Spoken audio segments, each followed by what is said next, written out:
Hello and welcome ninth class. आज हम अपनी 8.1 की एक्सरसाइज में पार्ट सेकंड करेंगे और इस वीडियो में मैं कोशिश करूँगा कि आपके सारे क्वेश्चंस कवर अप कर लूँ। ठीक है नाइन्थ क्लास, तो इंट्रोडक्शन में ज़्यादा टाइम लेते हैं, सीधा क्वेश्चन पे आते हैं। क्वेश्चन फोर्थ कह रहा है show that diagonal of square bisect each other, ठीक है, एट 90 डिग्री।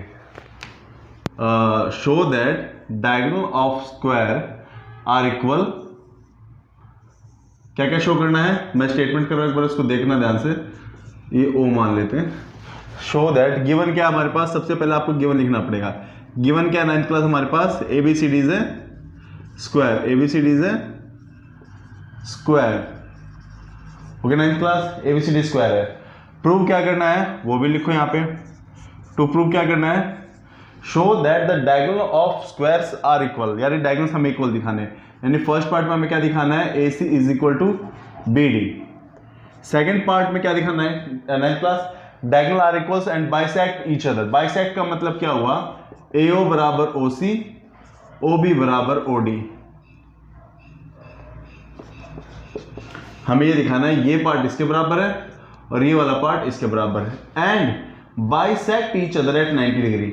यानी हमें एंगल 1 इसका नाम देता हूं, एंगल 2 इसका, एंगल 3 इसका और एंगल 4 इसका, ये चारों 90 डिग्री के हैं। Angle 1 is equal to angle 2 is equal to angle 3 is equal to angle 4, ये चारों हमें 90 डिग्री प्रूव करने हैं। नाइन्थ क्लास, क्वेश्चन के मीनिंग को पकड़ो। एक बार दोबारा क्वेश्चन रीड करता हूं, देखो मैंने क्वेश्चन के मीनिंग से इसको निकाला है। Show that diagonals of square are equal, diagonals of square are equal, यानी कि हम ये शो करना है कि AC और BD इक्वल है, and bisect each other, bisect भी कह दिया इसने, यानी हमें ये पोर्शन इसके बराबर दिखाना और ये वाला पोर्शन इसके बराबर दिखाना, are equal, and bisect each other at 90 degree, यानी यहां इन चारों एंगल जो बन रहे हैं वो 90 डिग्री बन रहे हैं। तो सबसे पहले मैं आपको पार्ट फर्स्ट करके दिखाता हूं। प्रूफ स्टार्ट करें। प्रूफ, पहले देखो एक शॉर्टकट याद रखो नाइन्थ क्लास, कभी भी जिन दो साइडों को इक्वल दिखाना हो ना, उसी से ट्राइंगल बना के उनको कॉन्ग्रुएंट कर दो। 8th चैप्टर में आप ज्यादातर क्वेश्चन देखोगे, किसी भी साइड को अगर हमें इक्वल दिखाना है ना, तो हम उसी से ट्राइंगल्स बनाएंगे और उसको कॉन्ग्रुएंट कर देंगे, फिर बाद में CPCT का यूज करके उसे कह देंगे कि भाई ये बराबर हो गए। दोबारा समझाता हूं, किसी भी साइड्स को इक्वल दिखाना है, उनसे दो ट्राइंगल बनाओ। पहले देखो मुझे क्या दिखाना है, AC और BD, AC और BD को बराबर दिखाना, तो मैं इसे एक ट्राइंगल बना लेता हूं। ट्राइंगल ABC एक ट्राइंगल बन गया जिसमें AC आ रहा है, जो मुझे बराबर दिखाना है, एंड ट्राइंगल BD भी दिखाना है हमें, तो ABD ले लिया। AC और हमारा BD इक्वल दिखाना है हमें, ठीक है। अब BD ये डायगोनल्स है ना, तो हमें BD यहां पे लेना पड़ेगा, कोरस्पोंडिंग साइड का याद रखना, ठीक है। BD बीच में A आएगा, ट्राइंगल ABC और BAD, दो ट्राइंगल लिए। मैंने यही दो ट्राइंगल क्यों लिए नाइन्थ क्लास, क्योंकि इसमें वो दोनों साइड आ रही है जिनको हमें बराबर दिखाना है। इन शॉर्ट, कभी भी इस 8th चैप्टर में किसी भी दो साइड को बराबर दिखाना हो ना, आप उनसे दो ट्राइंगल बनाओ, उनको कॉन्ग्रुएंट कर दो। अगर कॉन्ग्रुएंट हो गए तो उन्हीं साइडों को CPCT से बराबर लिख दो। लड़ाई किस बात की है कि उनको कॉन्ग्रुएंट कैसे करेंगे, और होने भी चाहिए, ये नहीं कि अगर वो नहीं हो रहा है और आपने साइड ले लिया। चलो देखते हैं क्या क्या चीज कॉमन आ रही है। सबसे पहले ABCD एक स्क्वायर है, तो इसमें गिवन कुछ चीजें हैं, जैसे कि इसके सारे वर्टेक्स 90 के होंगे, ABCD ये सारे 90 के होंगे, ठीक है। और ऑल साइड्स आर इक्वल होते हैं स्क्वायर में, स्क्वायर में ऑल साइड्स इक्वल होते हैं ना, यानी AB is equal to BC is equal to CD is equal to AD। ये हमारा पोर्शन सारा गिवन है और इसको हमें टू प्रूव करना है, यानी इस बॉक्स में जो है टू प्रूव करना है और इस बॉक्स में जो हमारा गिवन है। चलो गिवन का यूज करते हैं इनको कॉन्ग्रुएंट करने के लिए। दोनों में AB है ना, AB बराबर AB, क्या लिखोगे, रीजन कॉमन है जी, लिख दिया। और कुछ कॉमन है नहीं। अब एक बात देखो, ABC में एंगल B90 का आ रहा है ना, लिख दो, और ABD में एंगल A90 का आ रहा है, BAD में एंगल A90 का आ रहा है, ये 90 का हो गया, ईच 90 डिग्री गिवन है भाई, ठीक है। और तीसरी चीज, सोचो नाउ, क्या मैं BC को AD के बराबर नहीं लिख सकता? ये भी हमारा गिवन ही है। देखो BC, ये सारी साइड इक्वल है ना, यानी ये वाली साइड इसके बराबर होगी कि नहीं होगी? गिवन है। हमने तीन चीज दिखा दी, तो ये ट्राइंगल कॉन्ग्रुएंट हो गए। Triangle ABC is congruent to triangle BAD। अब कौन सी कॉन्ग्रुएंस कंडीशन हुई है? Side angle side by side angle side congruence condition. ये साइड होती है, इसको हम एंगल कहते हैं, ये भी साइड होती है। SAS सास का यूज करके हमने कॉन्ग्रुएंट कर दिया। अब ये दोनों ट्राइंगल कॉन्ग्रुएंट हो गए ना, तो मैं बहुत इजीली लिख सकता हूं कि AC और BD बराबर होंगे by CP CT। I hope 9th class ये पार्ट तो सबसे इजी था, और ये शायद आप लोगों को समझ में भी आ गया। मैंने जिन साइडों को कॉन्ग्रुएंट इक्वल दिखाना था, उनसे दो ट्राइंगल बनाए, उनको कॉन्ग्रुएंट करा, क्वेश्चन हो गया। ठीक है, फर्स्ट पार्ट अभी यहाँ पे वीडियो रोक लो, एक बार स्क्रीनशॉट ले लो, क्योंकि अभी मैं इसको मिटाऊंगा। ये क्वेश्चन ना थोड़ा बड़ा जाएगा, बोर्ड हमारे पास छोटा है, तो वही करेंगे भाई, मिटाएंगे और क्या करें। आई होप स्क्रीनशॉट ले लिया, और 9th क्लास या तो वीडियो पॉज करके ले लेना यार। ठीक है, नाउ सेकंड पार्ट पे आ जाओ। सेकंड पार्ट पे क्या प्रूव करना हमें? AO बराबर OC, ये प्रूव करना है। OB बराबर OD। Rules are rules. इनसे कोई ट्राइंगल बना के देखो, AO OC OB OD आ रहा है किसी में? क्योंकि मैंने क्या कहा, जब भी साइड बराबर दिखाने हो तो आप उनसे ट्राइंगल बनाओ और उनको कॉन्ग्रुएंट कर दो। है, अच्छा देखो यहाँ पे ना O लिखा है, कहीं आप सोचो कि सर O कहाँ गया? O ये लिखा है यहाँ पे। Let me show you. देखो, क्या मैं ट्राइंगल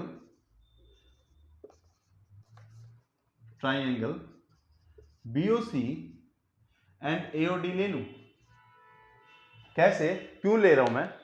क्योंकि इसमें BOC भी आ गया, AOD भी आ गया, काम हमारा आसान हो गया। मैं किस ट्राइंगल की बात कर रहा हूं? इस ट्राइंगल की, BOC और AOD।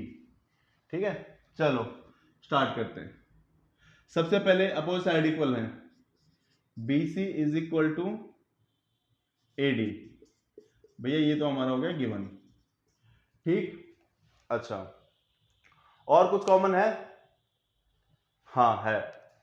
एक्चुअल में आपको पता होगा 90 डिग्री बन रही है साइड, तो वो पैरेलल होती है, यानी स्क्वायर की सारी साइड आपस में पैरेलल होती है। अब ये ट्रांसवर्सल लाइन हो गया, तो ये वाला एंगल जो है इसके बराबर होगा कि नहीं होगा? होगा ना।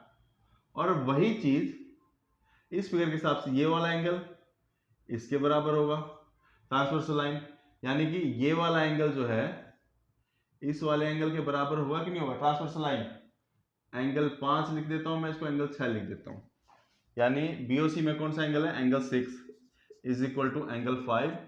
Alternate interior angle, alternate interior angle AIA, alternate interior angle आप पूरा लिख लेना। कई बार क्या होता है, टीचर्स के नंबर काट लेते हैं, तो मैंने शॉर्ट फॉर्म में लिख दिया, बट आप इसको एक्सप्लेन करके लिख सकते हो, अल्टरनेट इंटीरियर एंगल। चलो, एक डायगोनल हमारे पास ये भी है, तो इसके अल्टरनेट भी होंगे ना। जैसे ये एंगल इसके बराबर है, तो ये वाला एंगल इस वाले एंगल के बराबर नहीं होगा, ये भी तो अल्टरनेट। अब मैं इसको मिटा देता हूं, सपोज दैट, आपको समझाने के लिए। तो क्या ये दोनों लाइन पैरेलल हैं, तो ये अल्टरनेट इंटीरियर एंगल होगा कि नहीं होगा? यानी ये एंगल 7 और ये एंगल 8, ये भी इक्वल होंगे। अब 7 8 किस में है? BOC में। 7 किस में? एंगल AOD में। ये भी हमारे अल्टरनेट इंटीरियर एंगल होंगे 9th क्लास। ठीक है, तीन चीज होगी, हो गया हमारा कॉन्ग्रुएंट। यानी मैं क्या लिख सकता हूं? Triangle BOC is congruent to triangle AOD। क्या क्या यूज किया भाई मैंने? साइड एंगल एंगल, यानी कि angle side angle congruence condition, angle side angle. अब कॉन्ग्रुएंट हो गया ना, साइड को कोरस्पोंडिंग साइड को इक्वल लिख दो। इसका अगर मैं BO ले रहा हूं तो OD। अच्छा, इसको ना थोड़ा आगे पीछे लिख दो, DA। BO किसके बराबर? OD के। अच्छा वहां पे मैं सीपीसीटी लिखना भूल गया, आप लिख देना, और एओ ओसी के by CPCT corresponding part of congruent triangle. CPCT की full form corresponding part of congruent triangle, यानी कि हमारा ये पोर्शन हो गया, ये वाला पोर्शन भी हमारा हो गया, दो पोर्शन हो गए। हमने क्या क्या दिखा दिया कि डायगोनल एक दूसरे को इक्वली काट रहे हैं। स्क्रीनशॉट ले लिया होगा आपने, समझ लिया होगा। अब आ जाओ इसके थर्ड पार्ट पे। इसका थर्ड पार्ट क्या है? थर्ड पार्ट में हमें दिखाना है कि ये चारों जो एंगल है ना सेंटर पे, ये सारे 90 के हैं। मैं इस फिगर को थोड़ा बड़ा बना देता हूं ताकि आपको समझ में आ जाए, इतना ही बड़ा बनेगा वही, ठीक है। ये हमारा O है। हमें ये दिखाना है कि एंगल 1, एंगल 2, एंगल 3, एंगल 4, यही फिगर यहाँ पे 9th क्लास, कुछ अलग नहीं बनाया मैंने, बस इनके नाम दे दिए थोड़े अलग। इसको मैंने एंगल 5 कहा था, इसको एंगल 6 कहा था, इसको एंगल 8 कहा था, और इसको एंगल 7 कहा था। अब मुझे दिखाना है कि ये चारों एंगल जो हैं, दिस इज योर 4, ये चारों एंगल 90 के, 1 2 3 4। उसके लिए सबसे पहले आप क्या करो, इन दो ट्राइंगल को कॉन्ग्रुएंट कर दो। क्या कर दो इनको? कॉन्ग्रुएंट। कौन कौन से को? Triangle BOC and triangle COD, cash on delivery, COD. ठीक है, स्टार्ट करें, कैसे करेंगे? इनमें कुछ कॉमन है यार, फिर अल्फाबेट आगे पीछे हो गए। बीओसी एंड बीओसीएन सीओडी, चलो इसमें तो चल जाएगा, सीओडी लाइन दो। कुछ कॉमन है कोई अल्फाबेट? ओसी, ओसी इसके पास भी है, ओसी इसके पास भी, ये हमारा हो गया कॉमन। अरे जो चीज दोनों में कॉमन हो ना उसे कॉमन लिखते हैं 9th क्लास, इतना तो पता ही होगा आप लोगों को। अब देखो और क्या क्या चीज लिख सकते हैं। अभी हमने प्रीवियस में एक चीज प्रूव कर दी। क्या प्रूव कर दी? कि AO is equal to OC और BO is equal to OD. अभी जस्ट प्रूव किया था, तो उनको लिख दो। किसको किसको बराबर लिखें?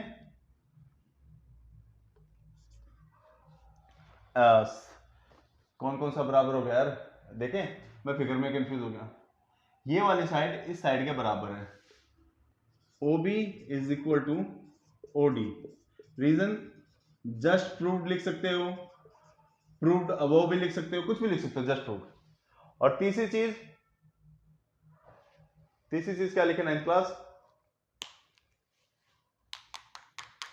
जल्दी जल्दी जल्दी जल्दी, तीसरी चीज ये कॉमन हो गया, side are equal, BC is equal to CD।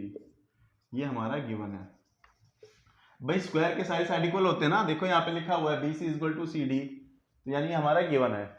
यानी इस ट्राइंगल BOC को मैंने कॉन्ग्रुएंट कर दिया ट्राइंगल COD के bye triple S congruence condition. ठीक है 9th क्लास। अब आ जाओ, किससे कॉन्ग्रुएंस किया है? ये भी साइड है, ये भी साइड है, ये भी साइड, यानी ट्रिपल S से किया है। कॉन्ग्रुएंट हो गए? कॉन्ग्रुएंट हो गए तो मैं क्या लिख सकता हूं? Angle 1 is equal to angle 2 वही by CPCT। Okay 9th class, by CPCT से हमने इनको कॉन्ग्रुएंट कर दिया। चलो ठीक है, अब आगे बढ़ते हैं। बाय CPCT से कर दिया, उसके बाद क्या? उसके बाद क्या भाई?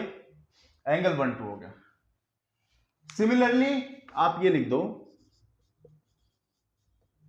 सिमिलरली ट्राइंगल, मैंने इन दोनों को कॉन्ग्रुएंट किया ना, इनको आप CPCT कह देंगे, बराबर होंगे, कॉन्ग्रुएंट है, sorry. Triangle AOD is congruent to triangle AOB by triple S congruence condition. भाई मैंने इन दोनों को कर दिया, अब इन दोनों को करने की जरूरत नहीं है, आप सीधा लिख दो कि ये कॉन्ग्रुएंट है ट्रिपल S कॉन्ग्रुएंस कंडीशन से। ठीक है, तो मैं क्या लिख सकता हूं? Angle 4 is equal to angle 3 लिख सकता हूं। ठीक है, अब देखो एक काम है 9th क्लास में, इनको ना इस फिगर को मिटा देता हूं, इस चीज को, क्योंकि यहां पे अब हमारा क्वेश्चन हो गिवन विवन तो हमने यूज कर ही लिया। ठीक है, अब देखो इसको इक्वेशन फर्स्ट मान लो, इसको इक्वेशन सेकंड मान लो 9th क्लास। उससे पहले भी एक चीज रुको, angle 1 is equal to angle 3 और 2 इज इक्वल टू एंगल 4 होगा। इस पूरी इक्वेशन को मैं थर्ड मान लेता हूं। क्या मान लेता हूं? थर्ड। ठीक, क्यों होगा? आमने सामने का एंगल है ना, vertically opposite angle VOA, vertically opposite angle. 1 3 के बराबर होगा, वर्टिकली अपोजिट एंगल है। 2 4 के बराबर होगा, वर्टिकली अपोजिट एंगल होगा। अब वही चीज लिखूंगा मैं जो इससे पिछले क्वेश्चन में लिखा था, from equation first, second and third. Equation first क्या कह रहा है? 1 2 के बराबर है। 1 किसके बराबर है? 2 के। इक्वेशन थर्ड क्या कह रही है? 1 3 के भी बराबर है, कह रहा है ना 1 3 के बराबर है। और इक्वेशन सेकंड क्या कह रही है? या यहां देखो 2 4 के भी बराबर है, यानी ये चारों एंगल इक्वल हैं। ये मैंने प्रूव कर दिया, ये चारों एंगल इक्वल हैं। अब एक बात बताओ, इन चारों एंगलों का सम कितना होगा? इन चारों एंगलों का सम कितना होगा? 9 प्लस 360, क्योंकि इन चारों को जोड़ोगे तो एक सर्कल बन रहा है, और सर्कल एक कंप्लीट एंगल बनाता है, और कंप्लीट एंगल कितने का होता है? 360 डिग्री का। यानी मैं यहां लिखूं तो angle 1 plus angle 2 plus angle 3 plus angle 4 का सम 360 डिग्री होगा। क्यों होगा? क्योंकि ये कंप्लीट एंगल बना रहे हैं। क्या बना रहे हैं? Complete angle. अब ये चारों एंगल बराबर हैं, तो मैं सब का नाम एंगल 1 लिख देता हूं। सब की जगह क्या लिख दूंगा? एंगल 1। क्या लिख दिया मैंने? एंगल 1। अब 4 बार एंगल 1 को जोड़ोगे तो 4 टाइम्स ऑफ एंगल 1 आ जाएगा। यहां 360, यहां 4 मल्टीप्लाई हो रहा है, इधर आते ही डिवाइड। एंगल 1 कितने का दिखा दिया मैंने? 90 डिग्री का। एंगल 1 कितने का दिखा दिया मैंने? 90 डिग्री का। और हमें पता है 1 2 3 4 आपस में बराबर है, यानी एंगल 1 किसके बराबर है? 2 के, 3 के, 4 के, और ये सारे किसके बराबर है? 9 क्लास 90 डिग्री के। और हमें यही प्रूव करना था। Hence proved, hence proved. ठीक है 9th क्लास। एक्चुअली देखो क्या किया मैंने, पहले इन दो ट्रायंगल कॉन्ग्रुएंट किया, फिर सिमिलरली कह दिया ये भी कॉन्ग्रुएंट होंगे, फिर ये एंगल ये सारे एंगल मैंने बराबर दिखा दिए। ठीक है, आप वीडियो को, इस क्वेश्चन को समझने के लिए ना वीडियो को थोड़ा स्लो करके देखो, उसके बाद पॉइंट टू पॉइंट समझो। बोर्ड छोटा है ना यार, इसलिए थोड़ा सा मिटाना पड़ता है। प्रीवियस मेरे चीजें जो क्वेश्चन थे उसको आप वैसे समझ के करो। Okay 9th class, I hope ये क्वेश्चन आप लोगों को समझ में आ गया होगा। एक बार स्क्रीनशॉट ले लो। अब हम नेक्स्ट क्वेश्चन करेंगे। ठीक है, चलो चेक करते हैं next question. See 9th class, question 5th क्या कह रहा है? Show that if a quadrilateral have equal diagonals and bisect each other at 90 degree then it's a square. यानी हमारे पास गिवन क्या क्या है? इस क्वाड्रिलेटर, हमें ये पता है एबीसीडी इज ए क्वाड्रिलेटर, कुछ नहीं पता इसके बारे में। ठीक है, तो आप लिख दो ABCD is a quadrilateral, quadrilateral है। और इसमें गिवन क्या क्या है? AC is equal to BD, पहली चीज तो ये गिवन है। और ये गिवन है कि ये चारों एंगल 90 के हैं, 1 2 3 4, एंगल 1 एंगल 2 एंगल 3 एंगल 4, ये चारों एंगल 90 डिग्री के हैं। ग्रेट। तो हमें प्रूव क्या करना है ये बताओ? हमें प्रूव क्या करना है कि एक स्क्वायर है। अब 9th क्लास, पहले के क्वेश्चंस में मैंने बताया कि हमें कोई फिगर क्या प्रूव करनी है, वो उसकी प्रॉपर्टी डिफाइन करती है कि हमें टू प्रूव में क्या लिखना है। स्क्वायर की क्या क्या प्रॉपर्टी होती है? ऑल साइड्स आर इक्वल, यानी पहली चीज तो हमें ये दिखानी है कि ऑल साइड्स आर इक्वल। ये गिवन नहीं है, AB BC CD AD ये सारे इक्वल हैं, पहली चीज हमें ये दिखानी है। Okay, diagonals are equal, diagonals भी इक्वल होते हैं। ठीक है, वो हमारा गिवन है। ऑल साइड वाला नहीं था, ये हम प्रूव करेंगे। डायगोनल्स वाला इक्वल ये गिवन है ना, इसको प्रूव नहीं कर सकते। और क्या गिवन है? 90 डिग्री बनाते हैं एक दूसरे से, ये भी हमारा गिवन है। पर इसमें एक चीज गिवन नहीं है कि ये चारों एंगल 90 के होंगे, ये हमारा गिवन नहीं है। हमारा क्या गिवन नहीं है कि ये चारों एंगल 90 के, यानी बी पार्ट में हमें क्या प्रूव करना है? एंगल A बराबर angle B angle C angle D, ये चारों 90 के हैं। अब क्वेश्चन में कहीं पे मेंशन नहीं है कि भाई ये चीजें प्रूव करनी है। आपको मैंने कहा ना प्रॉपर्टीज याद होनी चाहिए, प्रॉपर्टीज याद होंगी, उन्हीं की हेल्प से हो पाएगी। देखो स्क्वायर की मुझे प्रॉपर्टी आती है, मैंने सारी प्रॉपर्टी कंपेयर की, क्या क्या गिवन है, क्या क्या गिवन नहीं है। जो गिवन है उसे तो प्रूव करेंगे नहीं क्योंकि वो ऑलरेडी गिवन है। तो टू प्रूव क्या करना है? जो गिवन नहीं है, स्क्वायर की सारी साइड इक्वल होती है, ये गिवन नहीं है। स्क्वायर के वर्टेक्स एंगल 90 के होते हैं, ये गिवन नहीं है, यानी हमें इनको प्रूव करना है। अब रूल्स आर रूल्स, अगर हमें साइडों को इक्वल प्रूव करना है तो क्या करना पड़ेगा, उन्हीं से एक ट्राइंगल बना दो। चलो प्रूफ पे चलते हैं अपने। ए बी बी सी, इसको हमें कॉन्ग्रुएंट करना है, तो कैसे करें? चलो देखो, ए बी सी अगर मैं ये लेता हूं तो उसमें ये डायगोनल यूज हो जाएगा, ये डायगोनल यूज हो जाएगा, पर इनका तो यूज नहीं होगा ना, उनका तो यूज नहीं होगा ना। क्वेश्चन देखो एक बार, क्वेश्चन, हाँ चलो छोड़ो क्वेश्चन को, तो यही होगा मेरे ख्याल से डायगोनल ऑफ। अब हम कैसे कर सकते हैं इसको, ठीक है, डायगोनल बाइसेक्ट ईच अदर।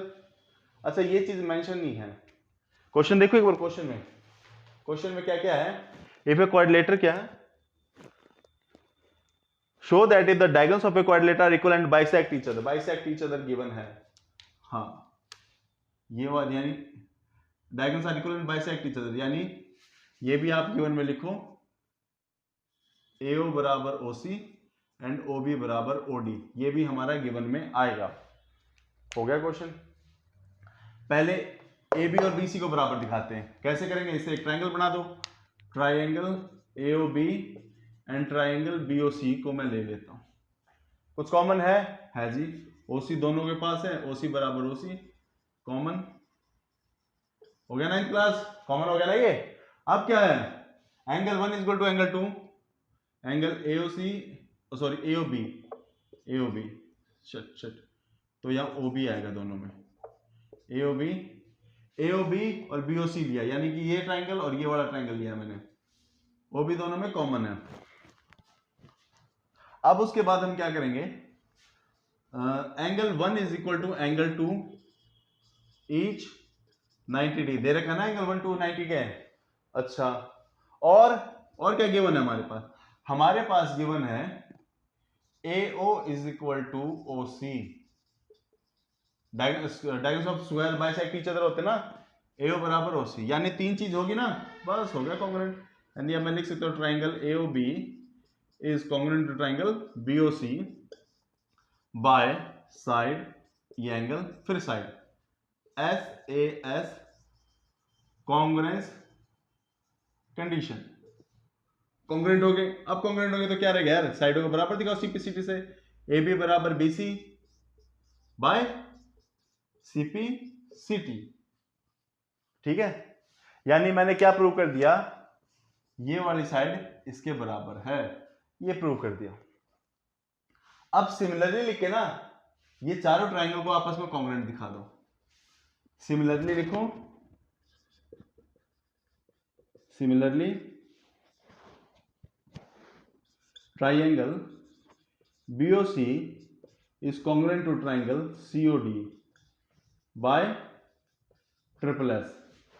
अब एक बात बताओ, ये दोनों ट्राइंगल कॉन्ग्रुएंट हो गए तो ये साइड भी इक्वल होंगे जैसे इसमें हुआ था, तो मैं लिख दूंगा by BC is equal to CD by CP/CT, हो गया।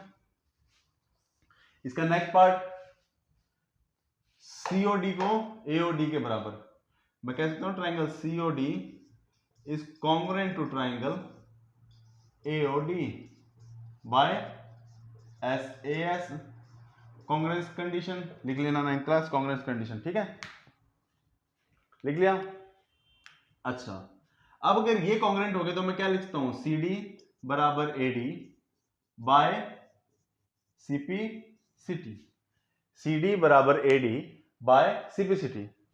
अब इस पूरे को मैं क्या मानूंगा, इक्वेशन फर्स्ट, इस पूरे को मानूंगा इक्वेशन सेकंड, और इस पूरे को मानूंगा इक्वेशन थर्ड। तो यहां लिखूंगा मैं from equation first, second and third. Equation first क्या कह रही है, look at this, equation first कह रही है AB और AC बराबर है, BC बराबर है।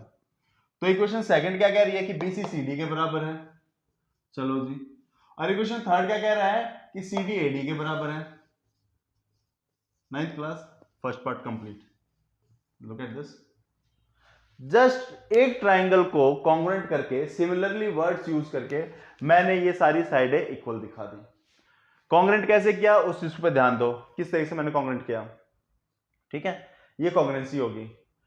तो फर्स्ट पार्ट तो हमारा हो गया, तो मैं इसको फर्स्ट पार्ट हो गया ना, तो मैं इसको मिटा देता हूं। आप लोग एक बार स्क्रीनशॉट ले लो, कोई डाउट कोई प्रॉब्लम होती है ना इन क्लास, तो आप लोग मेरे को कमेंट करके पूछ लेना, ठीक है। तो मैं इसको मिटा रहा हूं, जैसे क्लास में नहीं मिटाते, उतार लो उतार लो वही लड़ाई है, मैं इसे मिटा रहा हूं, ठीक है। आ जाओ, अब हमें क्या प्रूव करना है, वर्टेक्स पे 90 डिग्री बन रहा है, आइए देखते हैं। Triangle ABC and triangle ABC और ABD को ले लिया मैंने। कौन कौन से ट्राइंगल को लिया 9th क्लास? ABC और ABD को लिया, ABC और ABD। चेक करें 9th क्लास, क्या क्या है इक्वल, अभी प्रूव किया मैंने। AB is equal to AB, ये तो हमारा हो गया कॉमन जी, चलो। और मैं BC को ये जो BC है इसको AD के बराबर लिख सकता हूं, ये अभी हमने जस्ट प्रूव किया कि ये सारी साइड इक्वल हैं, तो जस्ट प्रूव सारी साइड इक्वल हैं। दो चीज होगी। तीसरी चीज क्या है, हमारे डायगोनल्स भी इक्वल हैं, यानी कि मैं AC को BD के बराबर लिख सकता हूं बाय सिपीसिटी, बाय सिपीसिटी। इसका मतलब triangle ABC is congruent to triangle ABD by, ये भी साइड है ये भी साइड है ये भी साइड है, यानी triple S, bye triple S congruence condition. हो गया कॉन्ग्रुएंस कंडीशन, चलो अच्छी बात है। तो मैं क्या लिख सकता हूं, एंगल A बराबर एंगल B लिख सकता हूं by CPCT, corresponding part of congruent triangle, ठीक है 9th क्लास। AB बराबर हो गया। अब मैंने इस एंगल को इसके बराबर प्रूव कर दिया, सिमिलरली ये सारे एंगल आपस में बराबर हो जाएंगे, सिमिलरली हो जाएंगे ना भाई, ये दो ट्राइंगल कॉन्ग्रुएंट हो जाएंगे। कौन कौन से, आप लिख देना, मैं लिख देता हूं। एंगल B जो है एंगल C के बराबर होगा, और एंगल C जो है एंगल D के बराबर होगा, ठीक। इसको इक्वेशन 4 मानो, इसको 5 मानो, इसको 6 मानो, 4 5 6 फ्रॉम इक्वेशन 4 5 एंड 6। 4 5 6 इक्वेशन क्या कह रही है, एंगल A किसके बराबर है, एंगल B के, एंगल B किसके बराबर है, एंगल C के, एंगल C किसके बराबर है, एंगल D के। ये तो मैंने प्रूव कर दिया कि ये बराबर है। 90 के हैं, ये कैसे प्रूव करें, सेम क्वाड्रिलेटरल स्क्वायर है, तो स्क्वायर के सारे एंगलों का सम कितना होता है 180, यानी angle A plus angle B plus angle C plus angle D, इन चारों का सम कितना होगा 360, कितना होगा 360 होगा 9th क्लास। अब ये सारे एंगल इक्वल है ना, तो मैं सब की जगह एंगल A लिख देता हूं, angle A plus angle A plus angle A plus angle A, इन चारों का सम 360। अब चार एंगल हैं, चारों इक्वल हैं, तो 4 टाइम्स ऑफ A लिख दूं, प्लस करने के बाद तो यही आएगा। अब यहां 4A के साथ मल्टीप्लाई हो रहा है, इधर आते हैं क्या हो जाएगा डिवाइड, A कितने का आ गया 90 का आ गया ना 9th क्लास, और A किसके बराबर है B के, यहां पर लिखा है B किसके बराबर है C के, C किसके बराबर है D के, और A किसके बराबर है 90 के, यानी ये सारे 90 के बराबर हो गए। बस इसका ध्यान रखना, इनको कॉन्ग्रुएंट लिख देना, क्या नाम है इसका BCD CDA, इस तरह से इनको कॉन्ग्रुएंट कर देना। सिमिलरली करके भी आप ऐसे कर दो। तो आई होप 9th क्लास क्वेश्चन 5 भी आप लोगों को क्लियर हो गया होगा। थोड़ा सा लेंथी है, थोड़ा नहीं है, बहुत ज्यादा लेंथी है, क्योंकि इस एक्सरसाइज के सारे क्वेश्चन ही लेंथी हैं। एक आध क्वेश्चन किस्मत बहुत अच्छी होगी तो इजी मिल जाएंगे, अदरवाइज थोड़े से लेंथी हैं। तो आई होप 9th क्लास क्वेश्चन 5 भी हमारा क्लियर हो गया होगा। अगेन एज आई सेड, कोई डाउट्स कुछ प्रॉब्लम होती है तो आप लोग कमेंट करके मुझे बता देना, मैं उसे सॉल्व कर दूंगा। नेक्स्ट क्वेश्चन देखते हैं, अब हमारा नेक्स्ट क्वेश्चन क्या कहता है। Now see 9th class, question 6 में क्या गिवन है हमारे पास। क्वेश्चन 6 में गिवन है कि ABCD is a parallelogram, ABCD क्या है एक पैरेललोग्राम, तो पैरेललोग्राम की प्रॉपर्टी लिख देते हैं। एक डायगोनल है, डायगोनल वाली प्रॉपर्टी नहीं लिखेंगे, क्या होती है अपोजिट साइड्स आर इक्वल, यानी AB बराबर CD और BC बराबर AD। डायगोनल्स वाली प्रॉपर्टी क्यों नहीं लिख रहा 9th क्लास, अच्छा एंगल्स आर इक्वल, ये भी लिखो भाई, एंगल A बराबर एंगल C, एंगल B बराबर एंगल D, क्यों? अगर आप लोगों ने प्रीवियस वीडियो देखी हो पार्ट 1 में, तो मैंने बताया था पैरेललोग्राम के अपोजिट एंगल इक्वल होते हैं, यानी ये वाला पूरा एंगल इसके बराबर होता है। ये भी गिवन हो गया। Now come to the point. कई बच्चे कहेंगे सर आपने AC बाइसेक्ट सी क्यों लिख दिया? क्योंकि वहां पे लिखा ना इट बाइसेक्ट। गिवन क्या हमारे पास? Angle 1 is equal to angle 2, यानी AC डायगोनल जो है A को तो बाइसेक्ट कर रहा है। Now you have to prove that कि C आल्सो बाइसेक्ट, यानी एंगल 3 बराबर एंगल 4 दिखाना आपको। AC बाइसेक्ट एंगल C का मतलब क्या हुआ? आपको एंगल 3 बराबर एंगल 4 दिखाना है। पहले इस पार्ट को प्रूव करते हैं। चलो आगे शुरू करते हैं। Now see angle A is equal to angle B, sorry angle C given है, ठीक है, ओके। अब एक चीज देखो, एंगल 1 को क्या लिख सकता हूं मैं? एंगल 1 + 2 लिख सकता हूं। एंगल C को क्या लिख सकता हूं? एंगल 3 + एंगल 4 लिख सकता हूं ना। अब एंगल 1 + एंगल 2 किसके बराबर है? अगर आप लोग देखो, हमें देखो इसको ना कई करने के तरीके हैं। आप एक डायगोनल खींच के इनको कॉन्ग्रुएंट करके भी कर सकते हो और इसको डायरेक्ट भी कर सकते हो। क्या कहा मैंने? इनको कॉन्ग्रुएंट कर, चलो मैं एक दूसरा तरीका बताता हूं। आ जाओ, इसको छोड़ो, दूसरा तरीका करते हैं। एंगल 1 और एंगल 4 इक्वल होगा, अल्टरनेट इंटीरियर एंगल है। कहोगे कैसे? मान लो ये दो पैरेलल लाइन है, ये और ये एक लाइन जा रही है, तो ये वाला एंगल यार इसके बराबर होगा कि नहीं होगा? यानी ये वाला एंगल इसके बराबर होगा कि नहीं होगा? अल्टरनेट इंटीरियर एंगल है कि नहीं? और दो एंगल 3 के बराबर होगा, ये भी अल्टरनेट इंटीरियर एंगल है, यानी ये वाला एंगल जो है इसके बराबर होगा, अल्टरनेट इंटीरियर एंगल। अब आ जाओ मुद्दे पे। Angle A equal to angle C हमारा गिवन है जी। एंगल A को क्या लिख सकते हैं? एंगल A को लिख सकते हैं ना 1 + 2, और एंगल C को एंगल 3 + एंगल 4, ठीक है। अब एंगल 1 किसके बराबर है? एंगल 1 किसके बराबर है? एंगल 4 के। और एंगल 2 किसके बराबर है? एंगल 3 के। और एंगल 1 2 आपस में बराबर हैं। एंगल 1 + एंगल 1 देखो दे रखा है ना, तो ये तो गिवन है हमारा ABCD पैरेललोग्राम, और एंगल 1 इक्वल टू एंगल 2 ये हमारा गिवन है, बराबर लिख सकते हैं, ठीक। 3 और 4 किसके बराबर है? एंगल 1 के। इस एंगल 1 से एंगल 1 कट गया, एंगल 1 क्या आ गया? एंगल 3 के बराबर। एंगल 1 किसके बराबर आ गया? एंगल 3 के बराबर।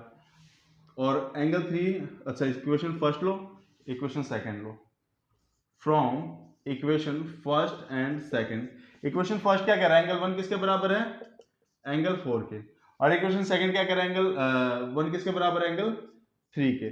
यानी अगर इस बीच में से मैं एंगल 1 को हटा दूं तो एंगल 3 और एंगल 4 बराबर हो गए कि नहीं हो गए? कैसे? एंगल 1 एंगल 4 के बराबर दिखा दिया, और यही एंगल एंगल 3 के बराबर दिखा दिया, तो ये दोनों बराबर हुए कि नहीं हुए आपस में? 9th क्लास हो गए ना। इसी से हमारा नेक्स्ट क्वेश्चन भी प्रूव होगा। अब एक बात बताओ, मैं ट्राइंगल लेता हूं, ट्राइंगल ACD, ध्यान देना 9th क्लास, ट्राइंगल ACD ऊपर वाला, उससे काम चल जाएगा। एंगल 1 इक्वल टू एंगल 3 है कि नहीं? देखो ये प्रूव किया मैंने, एंगल 1 और एंगल 3 बराबर है ना। और ट्राइंगल में कभी भी जब दो अपोजिट एंगल बराबर हो जाए तो उनके अपोजिट साइड्स भी इक्वल होते हैं, अपोजिट साइड्स भी इक्वल होती है। यानी मैं क्या लिख सकता हूं? AD is equal to CD, ठीक है।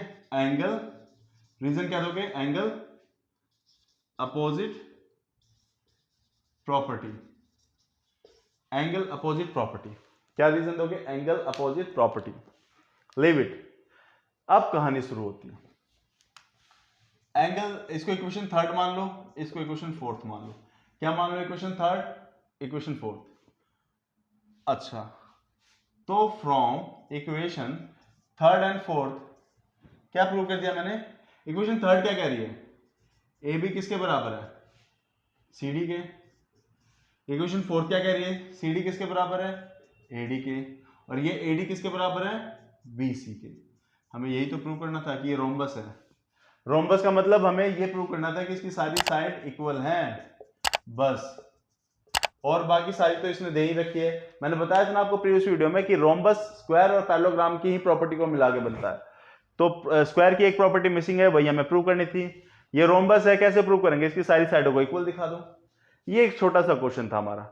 सबसे पहले मैंने इन एंगलों को बराबर दिखाया, फिर ये एंगल बराबर हो गए तो साइड बराबर हो गए, इस तरीके से सारी साइड बराबर हो गई। ये बेचारा पहला क्वेश्चन जिसमें हमने कॉन्ग्रुएंसी का यूज नहीं किया बताइए क्वेश्चन 6 में, ठीक है। तो आई होप क्वेश्चन 6 समझ में आ गया, क्योंकि यार ये इजी है। हो सकता है देखो 9th क्लास का ही बना आप लोग क्वेश्चन समझ में ना आए, तो आप ये डाउट मत करो कि क्वेश्चन में कुछ प्रॉब्लम है या तुम्हें, ऐसा कुछ नहीं है। कुछ चीजें सीखने के लिए टाइम मांगती हैं, ठीक है। अच्छी आदतें सीखने में भी टाइम मांगती है, तब क्वेश्चन को सीखने में भी टाइम चाहिए। ब्रेन यूज करना पड़ता है, ब्रेन हमारा निकम्मा होता है, वो आलस ढूंढता है। तो करो मत, इसको पॉज करो, देखो, दोबारा समझो। कोई डाउट कोई प्रॉब्लम आती है तो आप मुझे कमेंट करो, मैं बता दूंगा, ठीक है। 9th क्लास, तो आई होप ये क्वेश्चन आप लोगों को समझ में आ गया होगा। अब हम नेक्स्ट क्वेश्चन देखते हैं हमारा। ओके 9th क्लास, क्वेश्चन 7 जो है ना वो 6 का जस्ट रेसिप्रोकल है। कैसे है वो अभी मैं बताऊंगा। एक्चुअल में उसमें हमें रोम्बस प्रूव करना था। यहाँ पे रोम्बस गिवन है, उसमें हमें ये जो है इक्वल दे रखे थे, यहाँ हमें इनको प्रूव करना है। हमें प्रूव करना है कि ये जो एंगल, ये जो डायगोनल्स हो रहे हैं ना, इन एंगल को इक्वल बाइसेक्ट कर रहे हैं। क्या कर रहे हैं? इनको इक्वल बाइसेक्ट कर रहे हैं। तो ये हमें टू प्रूव करना है। एंगल 1 2 के बराबर है, 3 4 के, 5 6 के, 7 8 के बराबर है। ये क्वेश्चन थोड़ा हमारा इजी होने वाला 9th क्लास। अगेन इजी होने वाला डजंट मीन कि 2 स्टेप में हो जाएगा। चलो स्टार्ट करते हैं। एंगल ए और एंगल सी बराबर होंगे, ठीक है, क्योंकि in a parallelogram opposite angles are equal, opposite angle equal होते हैं, ठीक है। अब हमें पता है कि रोम्बस एक पैरेललोग्राम भी होता है। अच्छा एक बात बताओ, एंगल 1 एंगल 4 के बराबर होगा कि नहीं होगा? अल्टरनेट इंटीरियर एंगल, अल्टरनेट के कारण 1 किसके बराबर हो गया? 4 के। तो 2 किसके बराबर हो गया हमारा? 3 के। अल्टरनेट इंटीरियर एंगल, ठीक, 2 किसके बराबर हो गया? 3 के। अब वो ट्राइंगल ही लो, ट्राइंगल ACD। ACD में हमें पता है रोम्बस की साइड इक्वल होती है, यानी कि AD बराबर CD। अब अगर ये साइड इक्वल है तो डैम श्योर ये एंगल भी इक्वल होंगे। प्रॉपर्टी है ना ट्राइंगल की, किसी ट्राइंगल में अगर साइड इक्वल हो गए ना तो एंगल भी बराबर होंगे, और अगर एंगल बराबर हो गए, जो पिछले क्वेश्चन में यूज किया, तो साइड भी बराबर होंगे। यानी अगर एंगल इक्वल है तो साइड इक्वल हो जाएंगे, साइड इक्वल है तो एंगल इक्वल हो जाएंगे। AD बराबर CD, तो angle 1 is equal to angle 3 हो जाएगा कि नहीं हो जाएगा? Angle opposite property, angle opposite property. इसको equation first second third, from equation first second and third हमें प्रूव करना 1 2 के बराबर है। इक्वेशन फर्स्ट क्या कह रहा है? इक्वेशन फर्स्ट कह रहा है कि 1 3 के बराबर है, और इक्वेशन थर्ड क्या कह रहा है? इक्वेशन फर्स्ट कह रहा है 1 4 के बराबर है, और इक्वेशन थर्ड क्या कह रही है? 1 3 के बराबर है। तो इस तरीके से 1 और 3 बराबर हो गए, और ये 2 किसके बराबर है? एंगल 2 के। यानी ये दोनों एंगल आपस में बराबर हो गए, ये भी बराबर हो गए। यानी कि मैं लिख सकता हूं angle 1 is equal to angle 2 और angle 3 is equal to angle 4। हो गए बराबर?